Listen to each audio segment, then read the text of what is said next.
Hey, hello, everyone, and welcome to this episode of Women Talking Health and Care. I'm Joyce Griggs from United States of Healthcare, and I'm here with my partner, Tracy Wilson-Rossman, and from Journal My Health. And our guest today is Dr. Betsy Bennett, who is a clinical health psychologist. And we're delighted that Betsy, this is a repeat performance. Betsy's been our guest before, and we're just so delighted that she's come back to talk to us today about summertime vacations, and living with ongoing conditions, and how can we continue to manage all the things we need to manage and still enjoy ourselves. Also, maybe you're not living with an ongoing condition, but maybe you have a loved one who's in the process of dealing with an ongoing condition, and you're going to host them, and you want to be, really cognizant of their needs. So welcome, Betsy. Thank you so much. Thank you. It's so great to have you back. It's been maybe a couple years for some people, and they haven't had a chance to go on vacation. Mm-hmm. They may have had a chronic issue, or they may be new to having a chronic issue. But what are some of those things that they should be thinking about as they are planning their summer vacation, so that way it's going to go as smoothly as possible? Yeah, I think it's such a good question, because everything changes when you're on vacation, which is part of the appeal of vacation, right? We want something different. We want something new. We want to get out of our ruts. And like you say, I mean, my gosh, it's been a couple of years for many of us. And so it's even that much more important. So I would say that the first thing, if you are living with any kind of chronic condition, whether it's new to you or if you had it for a while, that you need to ask yourself as you're planning your vacation is, what does my body need? Not what do I need? What does my body need? And so for me, for instance, my body needs rest, more rest than it used to. So that's number one. Food, I can eat what I want. Don't have to worry about that. But for other people, it might be, I need certain kinds of foods. I need them at certain times of the day.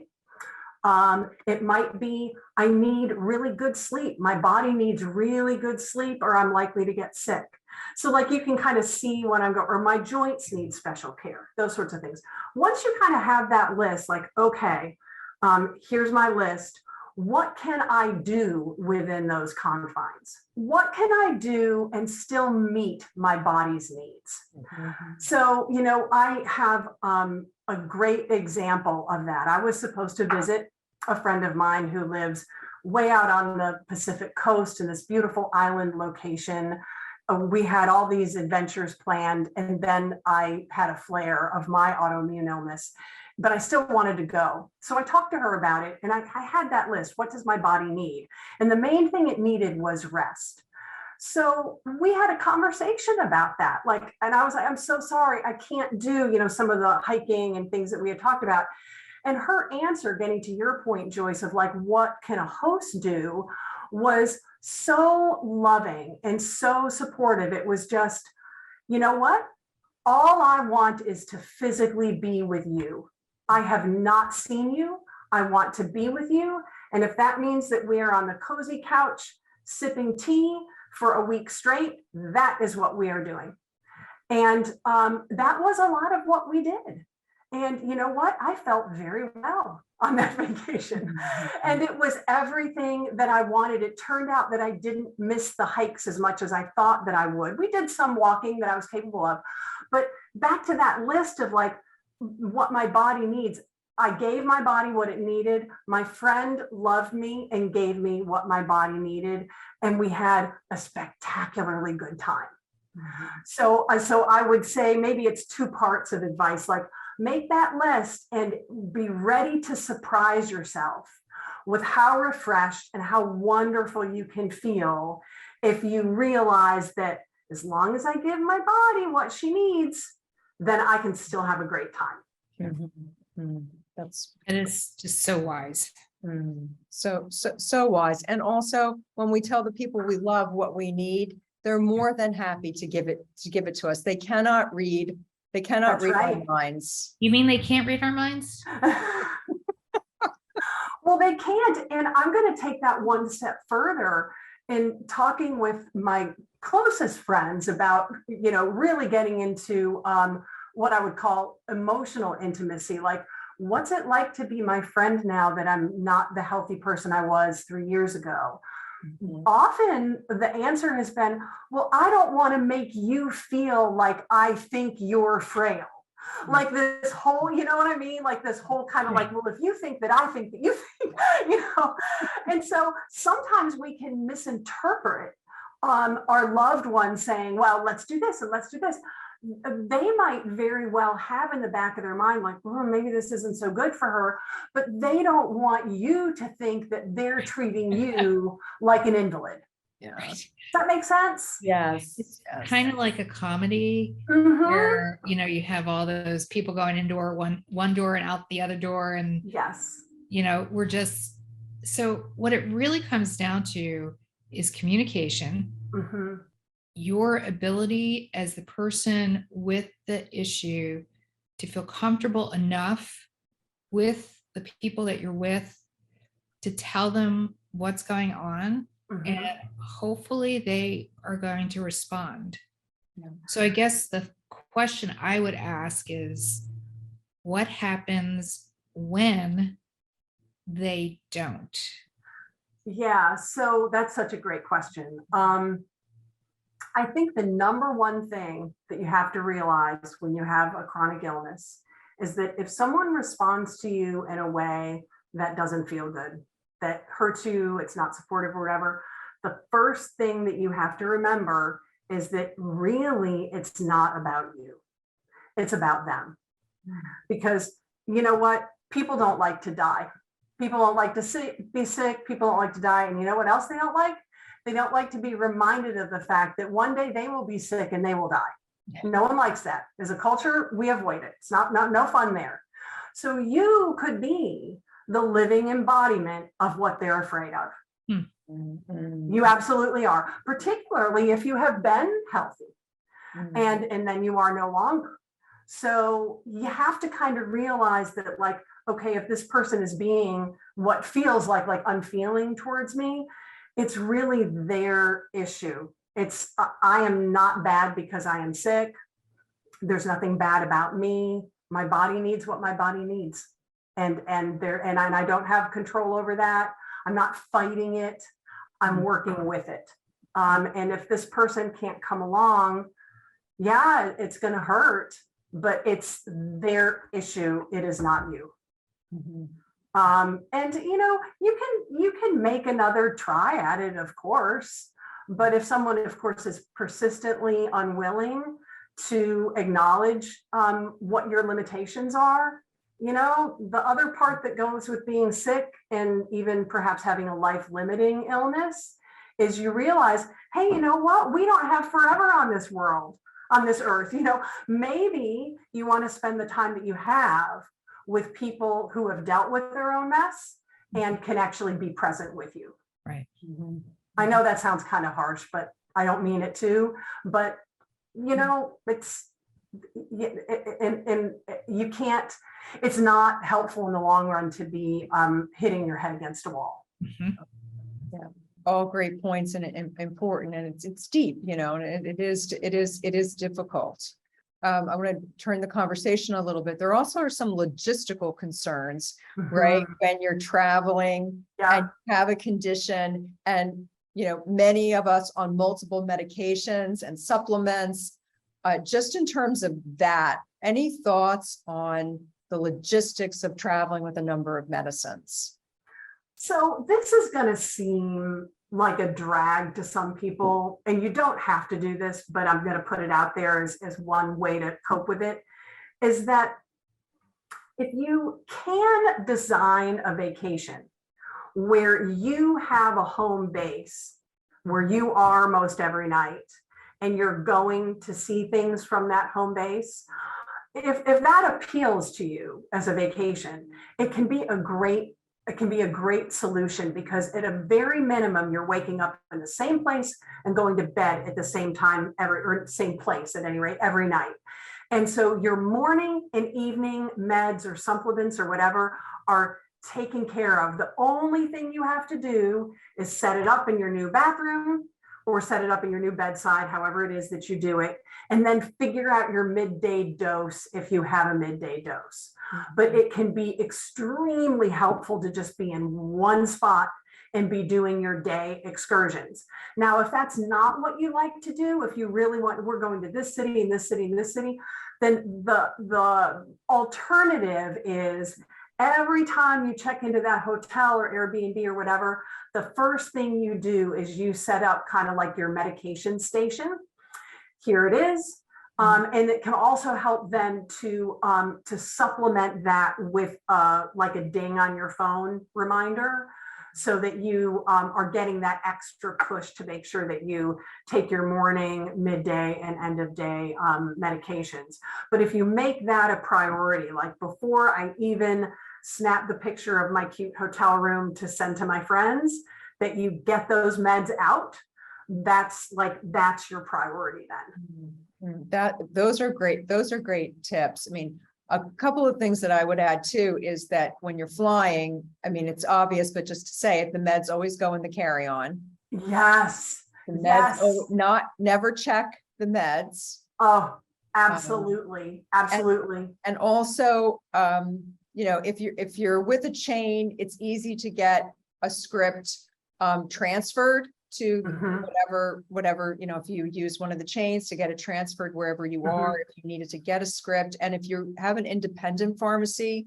talk to them in advance about what is the policy and procedure to transfer a prescription if in fact you need one on vacation, if you lose your meds or something happens, just so that you have a backup plan.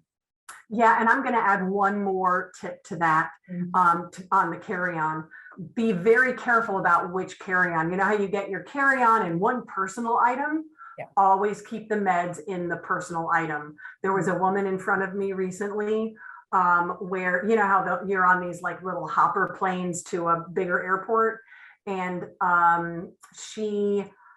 they made all of us check our carry-ons. Well, the poor woman just had a meltdown. She was going to Charlotte to go on your European trip, had a lot of medications. They were on her roller board.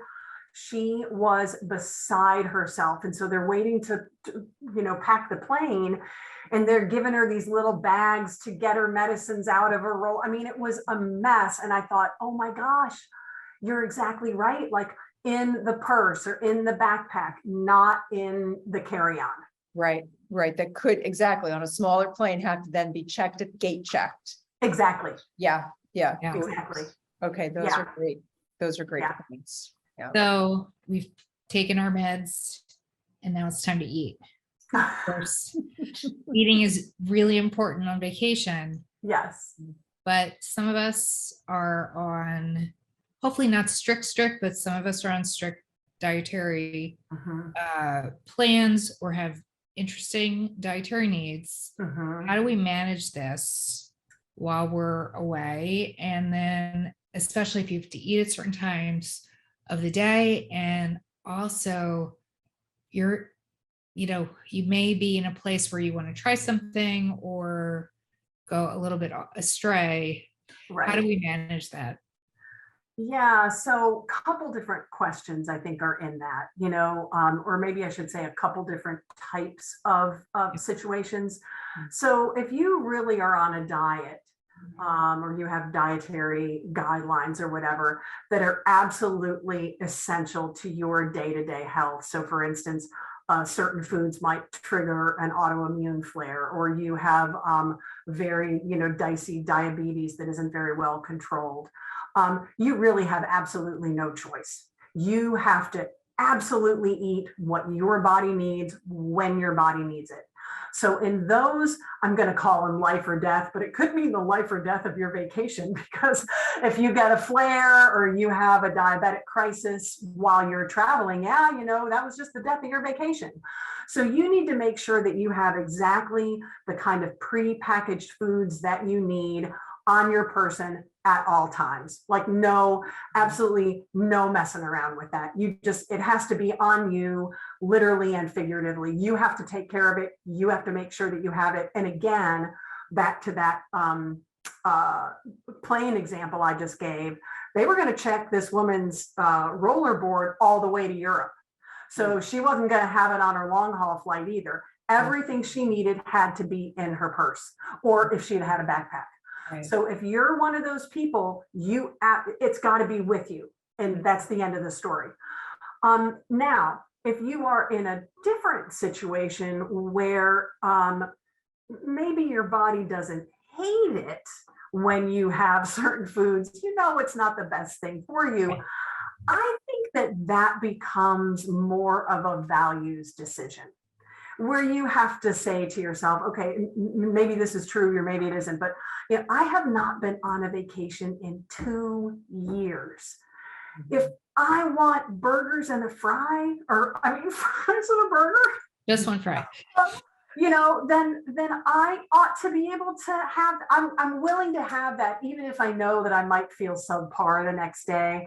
I'm willing to do that because that's meaningful to me. Or like here on the North Carolina coast, the shrimp burger, I know fried food isn't good for me, but I've been craving a shrimp burger for 2 years. Have your shrimp burger, I would say.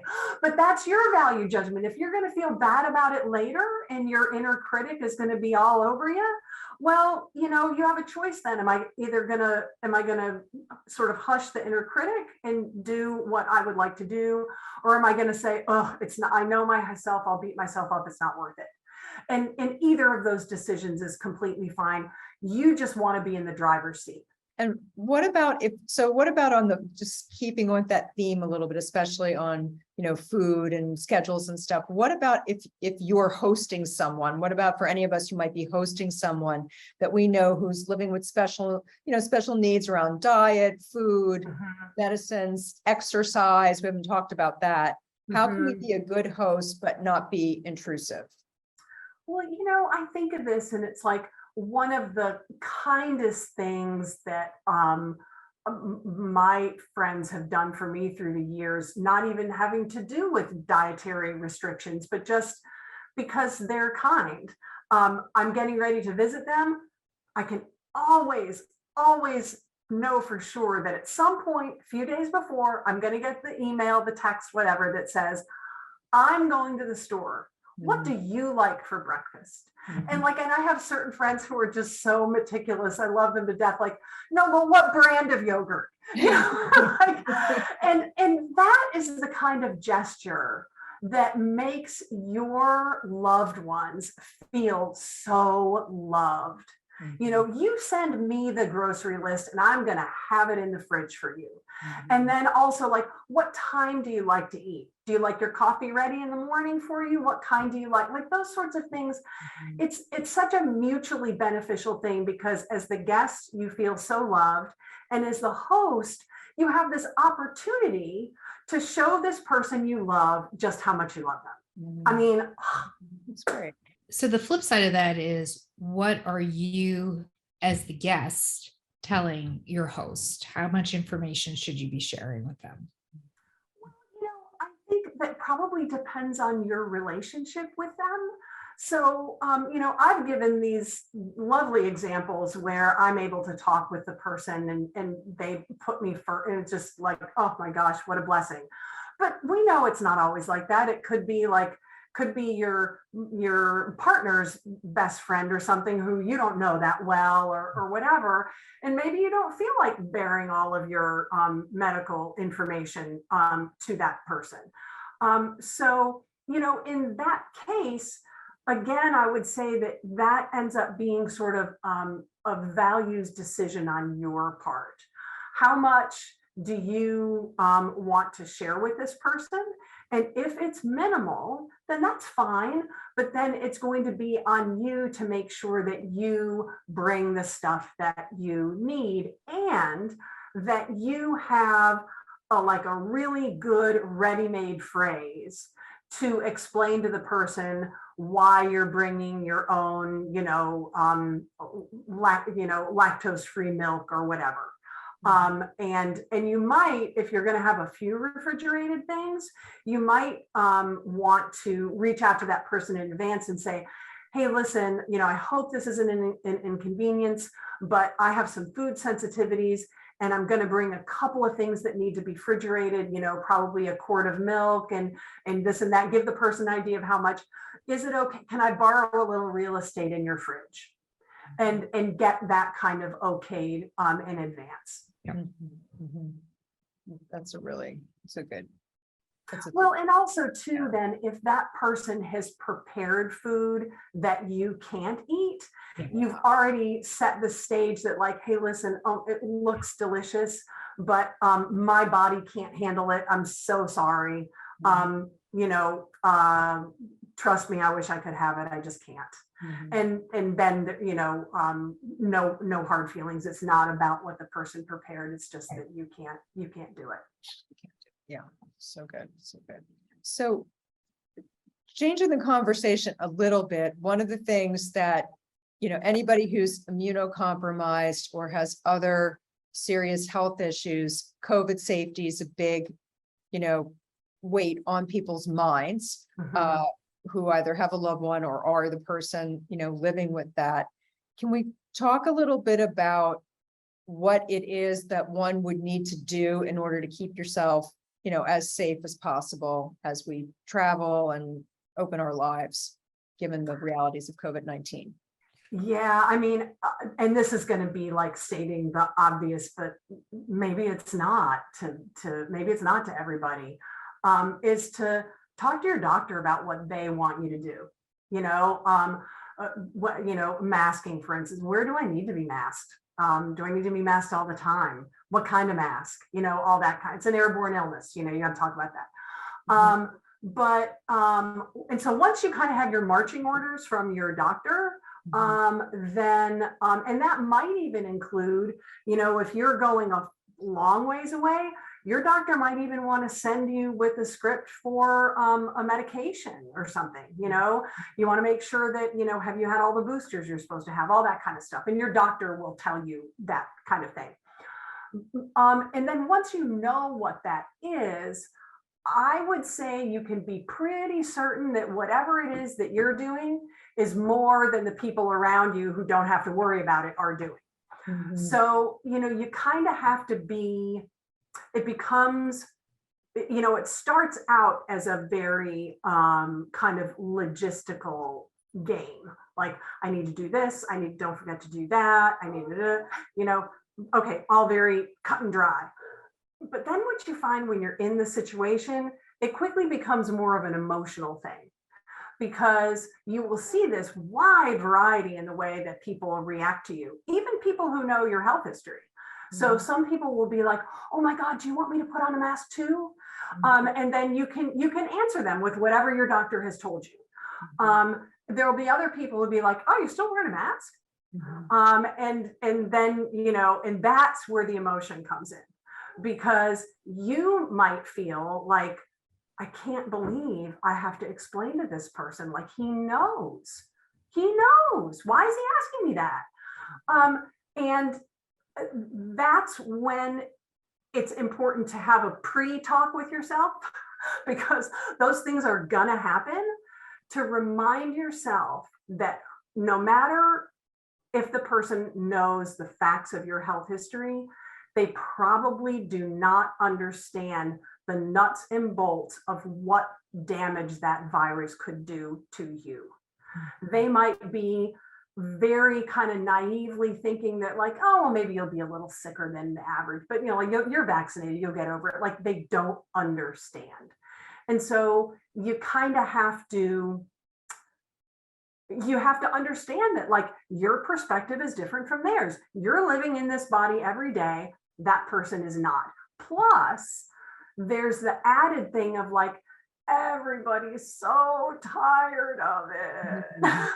And so the person who maybe casually says in a way that maybe even feels hurtful to you, says like, look, you're still wearing a mask. I mean, come on. That person, back to a theme we touched on earlier, is dealing with their own stuff. They're tired of it. They don't want to consider the possibility that maybe they could get really sick and they wouldn't anticipate it. They are tired of worrying. They're tired of thinking about it and seeing you in a mask makes them feel vulnerable. Mhm. And no one wants to feel vulnerable. Mhm. So, you kind of have to know that. And this would be my coping mechanism, is just give them a pass. Mhm. It's, just give them a pass. It's not worth. Yeah. You do what you have to do. And, that's that. Yeah. Yeah. And just to Exactly. reiterate, we're not giving medical advice. We're recommending that you talk with your doctor and get advice from your doctor on what you need to Yep. do, what's right for you. And you're speaking about your own personal experience and how you have dealt with the issue. So we greatly appreciate sharing that with us. Yeah. Yeah. And as I like to say, you do you, Right. right? And, I think that the main thing that everything that we're talking about today is continuing. We talk about advocating for yourself with your doctor. What we are talking about right now is advocating for yourself with your loved ones, whether they're family or friends. Right. Sometimes there's differences, and sometimes you just have to do what's right for you. And hopefully it's not going to cause any issues. Right. Right. Right. Right. But Betsy, you are very, I like the way that you're approaching this from thinking about how the other person is reacting, so that can help you measure your reactions as well. Yeah, because it's back to what we started out talking about. It's so not about you. It really isn't. A person who's in touch with their own vulnerability, that's the person who immediately says to you, do you want me to do this, that, or the other? They're immediately available for you. A person who is not quite there yet, they're still caught up in their own, what if I get sick? And their own fears. And you know what? You don't have any control over that. Right. Yeah. Of course, our audience will know that I'm all about keeping track of what's happening to you. So the question is, on vacation, if you're not on, some sort of journaling or keeping up to date, is this a good time for you to start? Or on the flip side, if you are keeping track, is it, do you give yourself some grace if it's not a perfect tracking system? Right. So in general, all right. So I would say it depends on why you're journaling. If you are in sleuth mode, which is I'm really trying to figure out what my triggers are for certain symptoms or whatever, vacation, sadly, might be a great time actually to make sure that you continue your tracking, because you're going to have all sorts of different inputs that you wouldn't usually. And they might end up being really, really informative. And they might even be informative in a great way. Like, wow, you know what? I thought grain was a trigger, but I cheated a lot on vacation, and I'm looking at my records and it doesn't appear that grain is bothering me. So I need to keep being my own scientist, that kind of thing. Right. So I would say that if you're in sleuth mode, if it's not going to kill your vacation buzz too much, then I would say, keep tracking.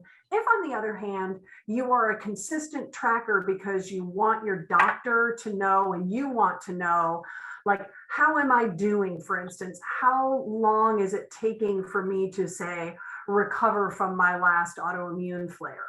Those sorts of general questions about how I'm doing. If that's the case, I would say, you know what? Maybe take a vacation from tracking. It's going to be probably, if you're like most Americans, 1 week. If you're a lucky American, 2 weeks. It's probably not more than that. And it's okay. Put the phone down, put the phone down, take a deep breath. You can start that up when you get back home. Right. But again, it's a values judgment for you. If it feels better to just stay consistent and keep that data stream going, then by all means, that's what you should do. Right. So I think we wish everyone a Yes. fabulous summer and good vacations if you haven't taken one already. And, just thinking about how to manage your health it is a full-time job. And sometimes we'd like to have a vacation from it, but we can't always have that. No, you can't take a vacation from your body, Right. So, But you can give your body a break. yes, you absolutely can. And, I think maybe we could close with this thought that when you have a chronic illness, it's a real or condition. And I know this sounds Pollyanna, like the baseline is, I know it sucks. We all get that. But when you're tired of being in touch with that reality and you want to look at are there any benefits? I would say that vacation time is a great way to expand your horizons about what brings you joy. Because sometimes what brings you joy is not seeing every gosh darn monument, tourist spot, whatever. Sometimes what brings you the greatest joy is being in the moment in a place you've never been before, around people that you love. And that's what you remember. You forget the damn monument, but you remember who you were with and how you felt. And that is a true vacation. Mm-hmm. And getting in touch with that, I think it's one of the few benefits perhaps of living with an illness. Such a great perspective, Betsy. Thank you so much. Thank you. Thank you so much. And everyone have a wonderful vacation. Yes. Happy almost August. Yes, right. That's right. Okay. See you Bye. next time. Okay.